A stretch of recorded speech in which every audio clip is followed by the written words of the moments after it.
rockin' with it.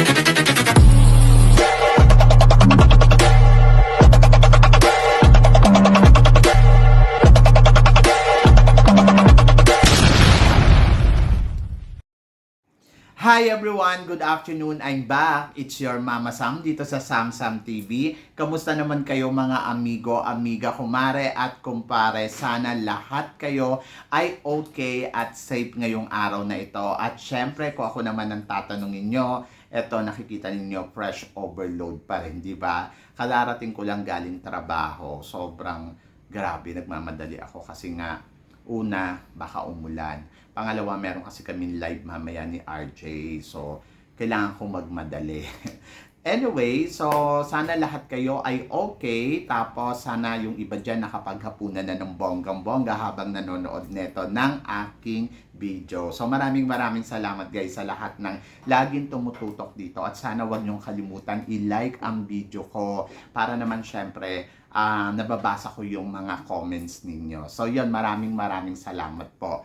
At ito nga, syempre, pag-uusapan natin about Miss Universe, di ba? So, si Michelle D, kamustahin natin itong mga activity niya itong mga nakaraang araw.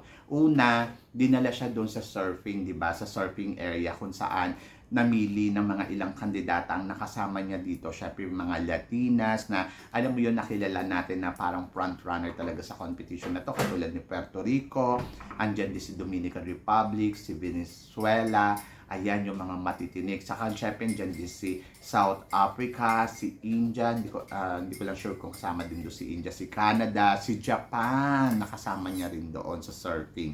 So nakakatuwa kasi parang dito, napansin ko, si Michelle lang yung binigyan ng parang promotion speech ng organization, di ba? So kung napansin natin, siya lang yung nag-promote ng suot-suot nila na betting suit, di ba? Na sobrang ganda. Talagang dito humabog dito si Michelle D. At nakita nyo naman, sobrang ang fit ni Michelle D. Yung naalala ko tuloy si Miriam Kiambao sa kanya, yung katawan ni Miriam Kiambao noon, ganong kabongga. Tapos, yung bumalik na sila doon sa hotel, napansin ko pala, kasama din pala nila doon si Miss Colombia. At nagkaroon sila ng mingle ni Colombia, ni Brazil. Ayun yung mga ka-close niya doon. In fairness kay Colombia. Actually, yung relationship ng Pilipinas at saka ng Colombia, parang feeling ko maganda. At maganda din naman yung relationship natin dito sa sa Venezuela, 'di ba, sa mga taga Venezuela. Maganda talaga yung ating relationship sa mga kandidatang to. Hindi ko lang alam this year kung close ba itong si Philippines at saka si Venezuela kasi wala pa naman ako nakikitang photos na magkasama talaga silang dalawa. But si Puerto Rico, ever since naman hindi naman natin talaga nakakamingle ang Puerto Rico, 'di ba? And then yung Puerto Rico this year, parang feeling ko talagang target niya talaga is kabugin si Michelle D, 'di ba? Target kasi ng Puerto Rico ngayon is makuha ang corona ng Miss Universe. And then parang feeling ko doon siya nakakoncentrate. Anyway, so good luck sa kanya. Tapos, eto nga, pagbalik nila sa hotel, nagkaroon naman ng meet and greet, di ba? Atong mga kandidata. So, nauna na nga yung batch nila, Antonia Forcel, na super, alam mo, kung maka-hello siya doon, na daig pa niya na nangangampaign, di ba? Para siya nangungumpanya kung talagang hakutin niya yung mga ano. Tapos, ang pinapalabas nga nila sa social media na, ayun, marami nagregalo sa kanya. Pero kung bibilangin mo naman, parang dalawa lang naman, di ba? So, yun, dalawa lang naman yung nauwi niyang regalo. Yung drawing, saka yung parang teddy bear, parang yun lang. The rest, wala naman na. Kala mo naman nakakuha ng 1,000 na regalo kung maka-emote. Anyway, kanina, si Michelle D naman na nagkaroon ng chance na nakita ko na sa meet and greet naman. So, ganun din, pinababa din sila sa hagdanan. Siyempre, stunning ang suot ni Michelle D doon na yung, ayun nga, yung flower. At saka, yung ini-interview si Michelle D ng host, na host din kahapon, parang naramdaman ko na sobrang gusto niya kay Michelle D. At doon, binanggit pa niya na anak ka ng dating Miss ng beauty queen na Miss Supermodel. Binanggit talaga yung supermodel na si Miss Melanie Marquez. So natutuwa ako kasi 'di ba, para banggitin ng host na, "Uy, anak ka ng ng dating former beauty queen na at supermodel of the world." Oh. So ganun kabongga. So na-flattered naman ako doon kay Michelle D kasi parang Wow, parang malaman talaga at banggitin pa yun, di ba? Isang malaking karangalan yung para kay Michelle D. So, actually, nakalimutan ko din talaga ngayon na si Michelle D, anak ni Melanie Marquez. Sa totoo lang, parang nakaano sa akin na parang, kasi ang nakikita ko na kay Michelle D, yung Michelle D talaga, yung siya. Yung dati kasi lumabas siya sa Miss World, ang nakikita ko sa kanya, nako, anak ni Melanie Marquez yan, kaya parang ganong kaingay, di ba? Pero ngayon, hindi na. Parang ang nakikita ko na sa kanya, lumalaban si Michelle D kasi yung signature na Michelle D, saka yung siya na talaga, yung authenticity ni Michelle D ang nakikita natin. At ayun yung nakikita ko dito sa competition na Miss Universe. Hindi nakalimutan ko na anak siya ng 1979 Miss International. O, di ba? So, yun. So, nakakatuwa. So, dito, ang ibig sabihin lang neto ay talagang nakikilala na si Michelle D bilang siya. Hindi dahil anak siya ni Melanie Marquez. Tapos, yun dito sa meet and greet nila sa mall, napansin ko na gustong-gusto siya ng host. Tapos pinuri pa na, sabing ganun, ang ganda-ganda ng damit niya. O, tapos tinanong ko sino yung designer. Doon sa meet and greet, habang ini-interview siya, tinititigan ko yung body language ni Michelle D. Talaga nandoon na grabe. Una, ang makikita mo sa kanya, ang sexy.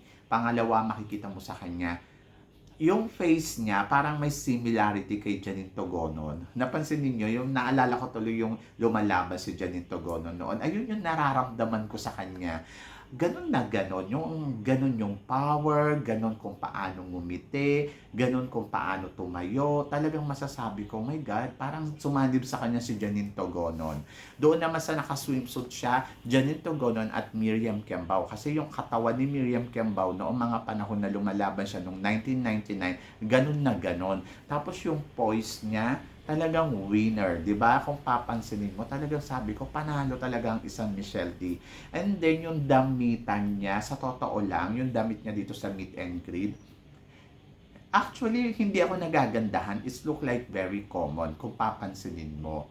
But nagiging maganda because si Michelle D yung nagsuot. Isipin mo, iba ang may suot noon, 'di ba? Hindi lahat ng ganyang klaseng damit ay magiging winner kapag sinuot 'yon. Pero kasi si Michelle D kasi ang nagsuot, kaya makikita mo sa kanya na wow, lutang na lutang talaga, 'di ba? So sabi ko, grabe. So, nakakatuwa si Michelle D kung iisipin mo. Kaya doon pa lang yung pagiging authentic niya at saka yung masasabi mo na meron talaga siyang signature na ipinapakita dito sa Miss Universe. Ayun talaga, masasabi ko, si Michelle D talaga palakas ng palakas sa competition na to. Sobrang pataas siya ng pataas, lumalakas lalo habang tumatagal. And then, ito pa ang pinakamasaya. Kanina nagkaroon na ng gala night itong mga kandidata, yung tinatawag nga na event nila para i-introduce nila yung mga sarili nila. Grabe, nakita ko si Michelle D, ang ganda-ganda. Ang ganda na suot yun, naka-color black siya. Sinasabi nila na may hawig na daw tong damit na to na sinuot ni Michelle D. Pero alam mo, sa totoo lang, it doesn't matter for me. Una kasi, ang nakita ko kasi kay Michelle dito, yung ganda na meron siya. Yung alam mo yun, ang bongga. Talagang yung naglakad siya, pang, ay nako, introduction pa lang yun ha. Pero naramdaman mo na talaga, ganun talaga siya maglakad, no? Yung may sexy move. Si Antonia naman, hindi naman sa pag-aano, ang kapal ng makeup ni Antonia. Yung alam mo yun, yung parang dinaan na lang talaga nila sa makeup. Tapos yung suot ni Antonia, sa totoo lang maganda. Pero tinan mo ha, yung kay Michelle D, sobrang, etong magiging bias tayo dito eh. Kay Michelle D, sobrang simple lang. Pero yung kay Antonia, yung suot niya, parang effort na effort sila. Tapos hindi naman gumanda ng bonggang-bongga. But anyway, so si Antonia yon. But syempre si Michelle D talagang masasabi ko sobrang napaka-elegante.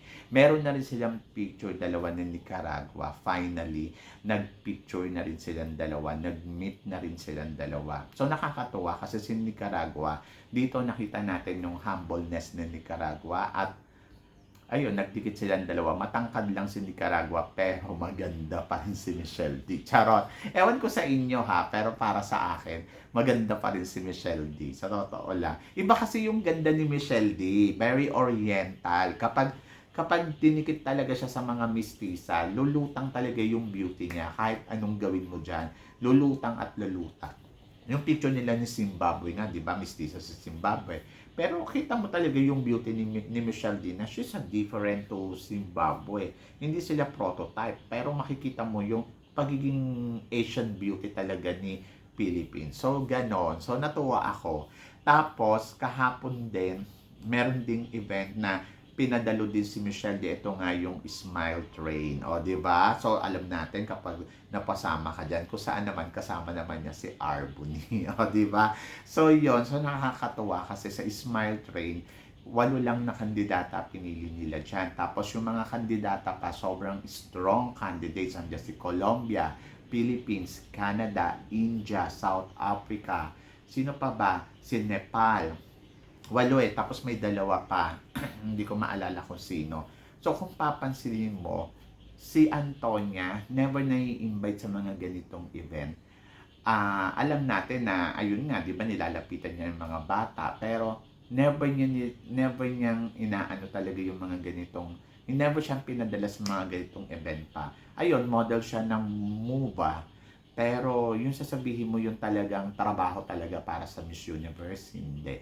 So dito, masasabi ko na lumalamang talaga si Michelle D ng bonggang-bongga at nagugustuhan talaga yung galawan niya, in fairness talaga. Sabi ko sa inyo ang organization, alam nila yan kung sino talaga yung may ganitong advocacy, kung sino talaga yung gumagawa ng tama at ng totoo, sino talaga yung legit yung galawan, sino talaga yung authentic na galawan. So, alam ng organization yan. So, kahit anong pagtatakip na gawin ninyo dyan ng mga kandidata, makikita at makikita yan ng organization kasi hindi naman to ginawa lang ng 1 taon pa lang. Ginawa na to ng organization ng 72 years, pan 72 years ngayon. So, ibig sabihin, ayun na, alam nila yan. So, kaya hindi ako natatakot para kay Michelle D. Kasi they know Michelle D gano ka-sincere at ano ang merong baon dito sa Miss Universe. Kaya, ngayon masasabi ko, palakas ng palakas ang isang Michelle D dito sa competition ng Miss Universe. Do you agree, guys? Nararamdaman mo ba? So, kung ano yung comment mo dito, please comment below para at least malaman ko naman kung ano naman ang chika mo sa mga pinag-uusapan natin ngayon. So, yon. So, guys, maraming salamat. Syempre sa inyong lahat sa walang sawang suporta na binibigay ninyo dito sa channel ko at sa mga hindi pa po nakaka-subscribe dyan, please don't forget to click like and subscribe my channel at i-click nyo na rin po ang notification bell para lagi kayong updated syempre sa aking mga chika. Sabi ng ganon, always keep smiling and always think positive. Walang imposible guys sa itaas. Manalig tayo sa kanya. Kaya guys, hanggang dito na lang. Hanggang sa muli nating chikahan. See you tomorrow. Thank you guys.